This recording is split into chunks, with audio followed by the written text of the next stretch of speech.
Bonjour à tous et bienvenue au Forum économique breton de Saint-Malo pour cette FEB TV consacrée à l'association GSC avec deux invités en plateau. Anthony Strecher, président de l'association. Bonjour Anthony. Bonjour à vous. Et François Quélec, entrepreneur. Bonjour François. Bonjour à vous. Et on va commencer tout de suite par présenter peut-être l'association. Anthony, je crois que vous êtes aussi au FEB pour présenter, diffuser l'information sur l'association GSC.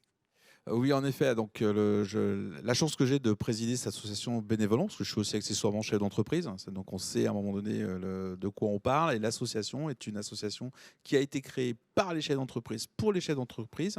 À l'époque, je pense que vous et moi, nous étions un peu en culotte courte, il y a un peu plus de 40 ans. Nos pères ont créé, en fin de compte, Patrodon. On dit, le chef d'entreprise, la création d'entreprise, l'entrepreneuriat, c'est super, c'est fantastique, mais ça reste dangereux. On peut tomber, on peut échouer. Et comme l'homme et la femme chef d'entreprise qui créent de la valeur en France, elle a le droit à rien si elle se plante, parlons crûment et de façon alliée, eh ben on va créer une assurance volontaire, individuelle, pour qu'ils puissent se protéger. Donc c'est l'ADN de l'association initiale, d'avoir créé à l'époque un produit assurantiel à destination des chefs d'entreprise. Et l'autre pan de l'association est aussi de prévenir, d'anticiper, d'informer, parce que le sujet, et merci de l'invitation, de l'information et l'accès à l'information. Comment je me protège? Et il est possible de se protéger. Arrêtons le dogme de dire qu'on est chef d'entreprise, on a le droit à rien. Effectivement, on n'a pas l'assurance chômage que l'on met en place pour nos salariés. Par contre, il est possible de se protéger et ce n'est pas cher. Voilà un peu le discours. Surtout dans une situation économique qui devient très complexe, où là, il est fort urgent d'informer et de s'en occuper. Anthony, l'appellation chef d'entreprise, qu'est-ce qu'on y met? Parce que c'est vrai que quand les gens pensent à chef d'entreprise, patron, ils imaginent les grands groupes, ils imaginent le PDG à la tête de groupes énormes, mais chef d'entreprise, ça peut être artisan, je ne me trompe pas. Aujourd'hui, entrepreneur, chef d'entreprise, c'est un peu le fourre-tout, on y met tout, on y met l'inconscient collectif, on y met des images un peu fortes des fois. Le chef d'entreprise, le tissu économique français, l'entrepreneuriat en France, c'est quoi? L'immense majorité, ce sont des entreprises déjà de moins de 5 salariés. Donc on est sur le commerce de proximité, l'artisan, le patron d'une petite SARL, de SAS. C'est un homme, une femme chef d'entreprise qui est à la tête d'une entreprise d'à peu près en 3, 4, 5, 10 salariés. C'est ça notre tissu économique français. Sur tout secteur d'activité, et l'entrepreneuriat, c'est ça qui est beau. Il peut avoir plusieurs formes, plusieurs visages. Une entreprise, ça peut être un commerce, un fleuriste, du fleuriste, ça peut être un artisan de ferronnerie, ça peut être un électricien, un maçon, un patron de CRL, une imprimerie, et ainsi de suite, et j'en passe, on passe. Ce n'est pas le SBF 120. Non, les 3 millions d'hommes, femmes, chefs d'entreprise, voilà, c'est monsieur, madame, tout le monde qui est dans notre quotidien que des fois on ignore et qui est à côté de nous. C'était bien de le préciser, je crois. François, pouvez-vous nous raconter comment et pourquoi vous avez eu affaire à l'association? Avec grand plaisir. En 2012, je suis cadre dans un grand groupe pour le coup et je suis chassé pour diriger une entreprise ici en Bretagne que je dirige de 2012 à 2017. Donc je découvre les joies du chef d'entreprise comme tu l'évoquais et à un moment donné, en 2017, je suis actionnaire minoritaire. Et des tensions apparaissent entre les actionnaires et moi, et je prends la décision de quitter l'entreprise. Et là, je me souviens très bien de ce moment où je suis dans mon salon et j'appelle Pôle emploi, où on me demande mon numéro de sécurité sociale, que je donne avec grand plaisir. Et on me pose la question, mais monsieur Quélec, vous êtes mandataire social? Et moi, assez fièrement, je dis, bien sûr, je suis mandataire social. Et bien, à ce titre, vous n'avez pas le droit au chômage.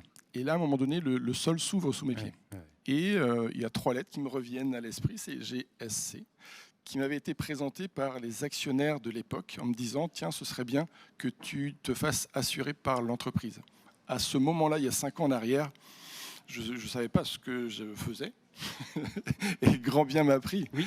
Grand bien m'a pris parce que c'est ce filet-là qui vous permet quand même de réfléchir, ou en tous les cas de vivre le présent et le futur un peu plus sereinement. J'imagine. Quelles sont les conditions, Anthony, pour pouvoir bénéficier d'un tel système? Déjà, la première condition, elle est simple, c'est qu'il faut qu'on s'assure que les gens soient au courant que ça existe. La première condition, c'est de le savoir. Non, mais c'est important, j'insiste. Oui. Aujourd'hui, 99% des hommes et femmes chefs d'entreprise n'ont pas prévu un plan B. Donc c'est la première là-dessus. Et aujourd'hui, juste avant de répondre à ta question, de dire aujourd'hui, et même là on est en Bretagne, tiens, en France, sur le premier semestre 2023, plus de 25 000 hommes, femmes, chefs d'entreprise sont passés par la liquidation criminelle. C'est aujourd'hui, ces chiffres-là, on redevient le post-Covid. On est bien en mort et on est en train de revenir sur les chiffres de 2017-2016. Donc c'est lucide. Je ne suis pas un Cassandre, il ne faut pas m'accepter de dire le méchant qui dit les mauvaises nouvelles. Il faut être lucide, il ne faut pas faire l'autruche. Dans 9 cas sur 10, les gens mettent en place quelque chose parce qu'ils ont eu l'information. Et vous allez voir, le drame que l'on connaît aujourd'hui, c'est que des fois, ils ont soit une mauvaise information. Alors là, François montre qu'en fin de compte, il a eu la chance d'être accompagné et de pouvoir mettre, parce qu'effectivement, les gens se retrouvent bien souvent sans rien. Alors, c'est simple. Il faut être l'entreprise pour se protéger. Au final, on passe par comme tout un peu comme un contrat de santé. Je m'assure et je me protège pour l'avenir. Et aujourd'hui, je suis en bonne santé. Mais demain, peut-être que je vais avoir un accident. C'est le même principe. Il faut juste s'assurer en étant que l'entreprise soit en bonne santé financière au moment de l'enregistrement.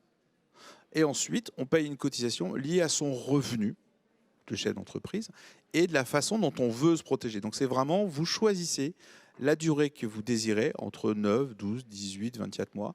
L'immense majorité des chefs d'entreprise prennent 1 an, estiment qu'en 1 an, ils vont rebondir.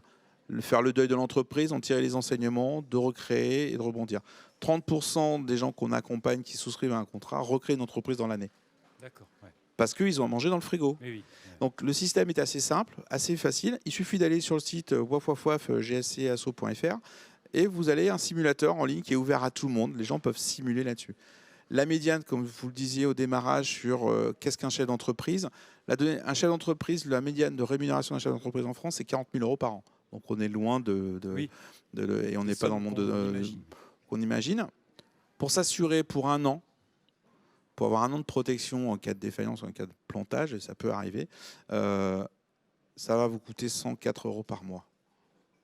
Donc après, je ne pense pas que ce soit cher. Ça coûte moins cher dans certains modèles que ce que l'on paye pour nos salariés pour l'assurance chômage par rapport à ça. C'est lié à votre revenu. Du moment que vous êtes en règle la première année, en bonne santé la première année, vous avez 1 an de carence le démarrage et ça se met en place.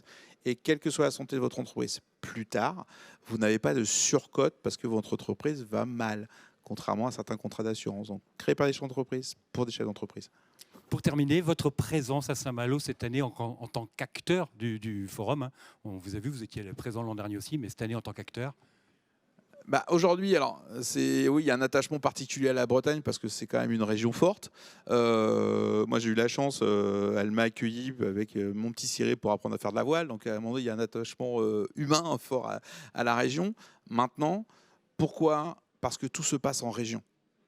La Bretagne est une région dynamique, forte, avec plein d'acteurs où il faut et on se doit d'être présent pour créer les liens dans le territoire, pour pouvoir être au contact et au quotidien avec l'ensemble de l'écosystème, avec les chefs d'entreprise, pour leur porter l'information. Parce que le drame, je le répète, on se rend bien compte au bout de 40 ans que de toute façon, les gens n'ont pas accès à l'information, voire à une fausse information. Et ça se passe où ? Ça se passe ici, ça se passe dans les territoires. Je suis désolé, ça ne se passe pas à Paris, ça ne se passe pas dans les ministères, ça se passe au quotidien, parce que nos hommes et femmes chefs d'entreprise sont des commerçants du coin. Ceux qui sont tout autour de nous, ils sont là, ils ne sont pas ailleurs.